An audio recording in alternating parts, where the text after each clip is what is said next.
साथियों, जय भीम, जय भारत, जय संविधान। मैं बहुजन दस्तक एंड कॉन्स्टिट्यूशन चैनल से गौतम रत्ना और आज हमारे स्टूडियो में हैं हमारे गेस्ट बनते विनाचार्य जी।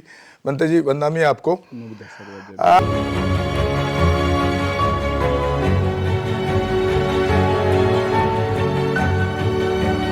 बनते जी, एक तरफ तो आप धार्मिक व्यक्ति हैं और सामाजिक भी हैं। ऐसा नहीं है कि आप सिर्फ धार्मिक ही हैं, क्योंकि आप ऐसे समाज से निकल के बुद्धिज्म की तरफ गए तो समाज की पीड़ा, समाज का दर्द भी आपके अंदर देखने को मिलता है। मैं अभी बात करूंगा कल के एक प्रेस कॉन्फ्रेंस बहन जी का, मायावती जी का, जो हमारे एक समाज के आइकॉन हैं, आदरणीय हैं और उन्होंने बहुत समाज के लिए काम किए। ठीक है, अभी उनके पार्टी का ग्राफ भी इतना नीचे चला गया है और मुझे जो लगता है उसका कारण कि उनके फर्स्ट प्रायोरिटी टारगेट में अखिलेश यादव या राहुल गांधी, मतलब जो दूसरी पार्टियां हैं वो ज्यादा रहती हैं, उन पर ज्यादा वो आक्रामक होती हैं। और मेरे को जो लगता है लोग ये चाहते हैं कि वो आरएसएस और भाजपा के खिलाफ ज्यादा आक्रामक रहें, लेकिन ऐसा कहीं दिखता नहीं है। और अभी जो कल प्रेस कॉन्फ्रेंस जब मैं उनकी पूरी सुना तो उसमें वो बांग्लादेश के हिंदुओं को दलित बता रही हैं। पहली बात तो ये कि उनके पास कौन से आंकड़े हैं कि वो दलित हैं। वहां के इस्कॉन के मंदिर के जो पुजारी या जो भी वो रहता है, पुरोधा या जो भी बोलते हैं, उसको भी पीछे वहां की पुलिस ने अरेस्ट किया, उस पर सवाल कर रही हैं। क्या जब बुद्धिज्म की बात होती है, बौद्ध विहारों की बात होती है, वहां पर कभी उनकी प्रेस कॉन्फ्रेंस नहीं देखी गई? इस चीज को आप किस तरह देखते हैं? जो बौद्ध विहारों पर कब्जा होता है, हमारे SC ST OBC पर हमला होता है, बहन बेटियों की इज्जत से खेला जाता है, वहां पर उनका कोई आक्रामक रुख जो है वो RSS भाजपा के प्रति नहीं दिखता है आक्रामक होना। क्या कारण है इसका, आप किस तरह देखते हैं? नहीं, ऐसा तो नहीं है। बहन जी हमेशा ऐसे मुद्दों पे अक्सर बोलती देखी गई है जो मुद्दे पूरी तरह से समाज के हैं, राष्ट्र के मुद्दे हैं। रही बात बांग्लादेश की, बांग्लादेश में इस्कॉन मंदिर पे तो जो हमला हुआ या वहां के पुजारियों को बाहर निकाल के मारा गया या जेल में डाला गया, अरेस्ट किया गया, वो तो जग जाहिर है। बहन जी ने वो मुद्दा उठाया है बांग्लादेश का जहां झुग्गी झोपड़ियों में आग लगाई गई है, जहां लोगों को बेघर कर दिया गया है। अब आप जानते हैं, चाहे भारत है, चाहे बांग्लादेश है, पाकिस्तान, ये तीनों भारत का हिस्सा है।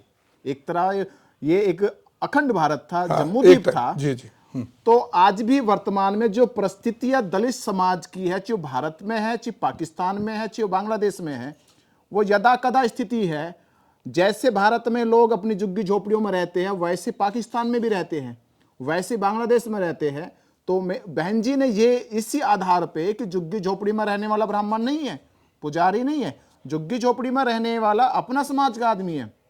तो बहन जी इसीलिए बांग्लादेश के विषय पे बोल रही है वो, और वो बांग्लादेश को भी बोल रही है। वो भारत की सरकार से भी कह रही है कि बांग्लादेश में हमारे समाज के लोगों को मारा जा रहा है, बेघर किया जा रहा है, उनकी सुरक्षा के लिए, उनके संरक्षण के लिए सरकार ठोस कदम उठाए। ये बात तो बांग्लादेश की है और ये मुद्दा इंटरनेशनल मुद्दा है। और बहन जी वहां के लोगों के भीतर मनोबल पैदा कर रही है कि हम भी तुम्हारे साथ है। ऐसा नहीं कि अगर बांग्लादेश में दलितों का कोई प्रतिनिधित्व करने वाला नहीं है तो उसकी चिंता ना करे, भारत है। भारत में बहन कुमारी मायावती है, बहन कुमारी मायावती के साथ साथ भारत के और भी दलित चिंतक नेता है जो इस विषय पर लिख रहे हैं, तो जिससे उनका मनोबल बढ़ेगा और वहां ये अपने आप को सुरक्षित महसूस करेंगे कि हमारे पड़ोसी भाई हमारे साथ है। मंत्री जी, ये जो आप बार बार दलित शब्द का इस्तेमाल करते हैं, ये कभी दलित कहा जाता है, इनको कभी हरिजन बना दिया जाता है, ये कभी जो, क्योंकि आप तो भिक्खु हैं और तथागत बुद्ध ने क्या क्या बोला उन लोगों के लिए, नाम क्या दिया? बहुजन। बहुजन हिताय बहुजन सुखाय।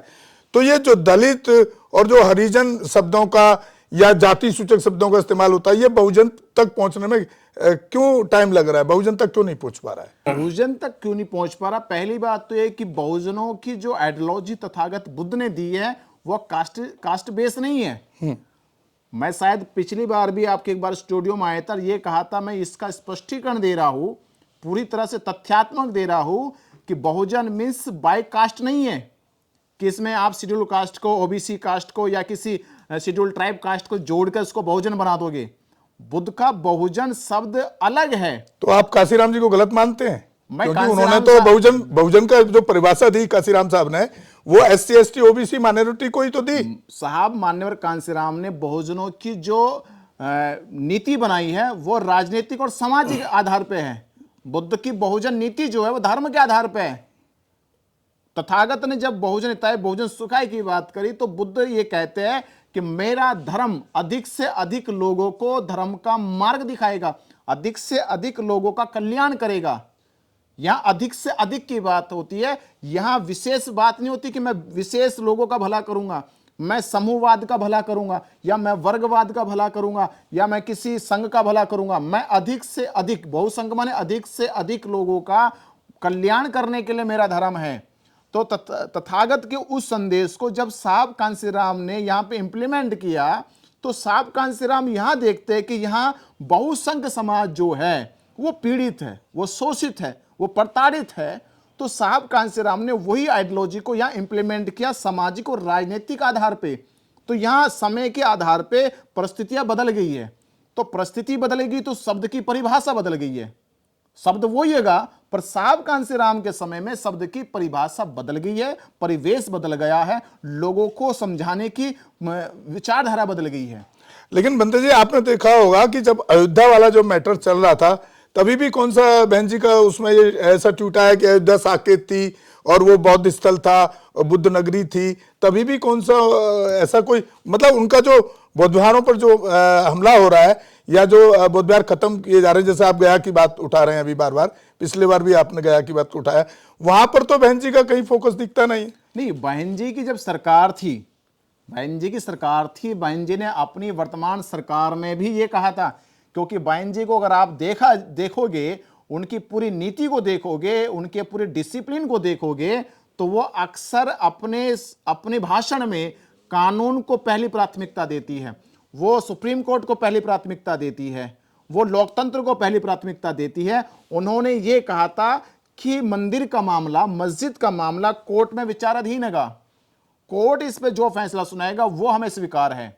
बहन जी उस लोकतंत्र की इज्जत करते, उसका सम्मान करते जिसका पालन देश का हर नेता करता है, और वो इसलिए करते क्योंकि वो संविधान के द्वारा चल रहा है। तो बहन जी संविधान के खिलाफ जाना बिल्कुल नहीं चाहती है। ये काम था समाज का, समाज को जन आक्रोश पैदा करना था, जन आंदोलन पैदा करना था। जैसे मैं आज भी कहूंगा, अगर पूरा हिंदू समाज ने लड़ाई लड़कर अपने राम मंदिर को स्थापित कर दिया है, तो मैं आज कह रहा हूं बहन जी, आज से 12 साल पहले जब बोध गया मंदिर पे बम फटा था, वहां पे हमला हुआ था, पूरे मंदिर को दोबारा से वहां ध्वस्त करने की कोशिश की गई थी, बहन जी स्वयं अकेली भारत की नेता थी जो यहां से चलकर गई थी बोध गया और पूरा निरीक्षण परीक्षण किया। उस समय मनमोहन की सरकार थी, मनमोहन की सरकार को सीधा चैलेंज दिया कि बोध गया के मंदिर को छोड़िए, अगर यहाँ की ईंट पे भी कोई अब्जा खरोच आई तो हम देश में बड़ा आंदोलन करेंगे। ये बहन जी की आज से 12 साल पहले कॉन्फ्रेंस में कहा। तो मैं आज से फिर कहना चाह रहा हूं समाज से कि बहन जी ने बोध गया मंदिर को बचाने के लिए अपील करी थी, उसकी लड़ाई लड़ी थी। मैं आज समाज से कह रहा हूं कि समाज आज ब्राह्मणों को कब निकालेगा। हमें भारत में एक बड़े आंदोलन करने की जरूरत है कि राम मंदिर में ब्राह्मण काबिज हो गया है, तो बोध गया मंदिर में बौद्ध समाज कब काबिज होगा। नहीं, लेकिन बनते जी सवाल एक और है, जैसा आपने कहा कि वो कोर्ट की इज्जत कर रहे हैं, सुप्रीम कोर्ट की इज्जत कर रहे हैं, वो कह रहे हैं कि सुप्रीम कोर्ट जो फैसला देगा हमको मान्य होगा। लेकिन सुप्रीम कोर्ट का जो फैसला आया है, जो अयोध्या का जो मस्जिद और बाबरी वाला जो मामला है, जो राम मंदिर को दी गई, वो तथ्यों के आधार पर नहीं आया, वो तो जो जजों का पैनल था उसकी क्वांटिटी के आधार पर आया। तो उसका विरोध क्यों नहीं करना चाहिए था? नहीं, अगर सुप्रीम कोर्ट गलत फैसला देता है और वो तथ्यों के आधार पर नहीं, आपने सुना होगा कि हमारे एक प्रचलन शुरू से आपने सुना होगा, बचपन से मैंने भी सुना है कि कोर्ट सबूत मांगता है, और जब सबूत के आधार पर अगर फैसला नहीं हो रहा है और जज के पैनल में ब्राह्मणवादी जज बैठे हैं, अगर वो एक तरफा फैसला देते हैं अपनी क्वांटिटी के हिसाब से, उसको आप कैसे एक्सेप्ट कर लेंगे? नहीं, एक्सेप्ट नहीं करेगा। संविधान में ऐसा प्रावधान भी नहीं है। संविधान कहता है कि सुप्रीम कोर्ट से कोई न्याय फैसला नहीं हुआ तो उस पर विवेचना करे राष्ट्रपति महोदय, उस पर विवेचना करे सरकार। तो आपसे भी, आपके माध्यम से समाज से ये पूछिए पहले जाके, क्या आपने बहन जी को वो ताकत दी कि बहन जी सुप्रीम कोर्ट के फैसले पे विवेचना कराए? अगर बहन जी केंद्र में होती, अगर बहन जी कहीं ना कहीं केंद्र के साथ जुड़ी होती, केंद्र की सरकार में कहीं ना कहीं उसका हिस्सा होता, तो बहन जी से सवाल किया जाता कि बहन जी सुप्रीम कोर्ट के फैसले पर विवेचना की जाए, उस पर कोई मंथन किया यानी जाए। आप कह रहे हैं कि अगर सरकार में आप हिस्सा नहीं है या सरकार आपकी नहीं है, तो आप मुद्दों को नहीं उठाएंगे? आप उठा के भी क्या वो तो नौजवानों को जेल भेजोगे आप अपने? तो अभी बांग्लादेश का क्यों उठा रही है फिर? तो वो मुद्दा केवल सरकार से अपील कर रही है, वो आंदोलन नहीं कर रही है। वो कह रही सरकार उनको संरक्षण दे, उनकी रक्षा करे। बहन जी का स्टेटमेंट देखिए आप, वो ये तो नहीं करे कि जन आंदोलन के सड़कों पे निकलो। वो उस समय भी वही लड़ाई लड़ रही थी कानून की, वो आज भी लड़ाई कानून की लड़ रही है। उन्होंने कल भी अपील की थी, वो आज भी अपील कर रही है। वो सरकार से अपील कर रही है कि बांग्लादेश के दलितों को सुरक्षा मुहैया कराई जाए। तो फिर ये उनका वोटिंग ग्राफ डाउन क्यों होते चले जा रहा है? अगर आप कह रहे हैं कि वो उनके सारे पॉलिसी, उनके सारे स्टेटमेंट बहुत अच्छे हैं, तो उनका वोटिंग ग्राफ, उनके समर्थकों में इतनी कमी क्यों, गिरावट क्यों आ रही है? गद्दारी के कारण समाज बिकाऊ है, समाज में बंटवारा हो चुका है। समाज को जो है कि समाज को धन के नाम पर, भोजन के नाम पर लूटा जा रहा है। कोई कांग्रेस में बिक रहा है, तो कोई भाजपा में बिक रहा है, तो कोई आम आदमी पार्टी में बिक रहा है, तो कोई सपा में बिक रहा है।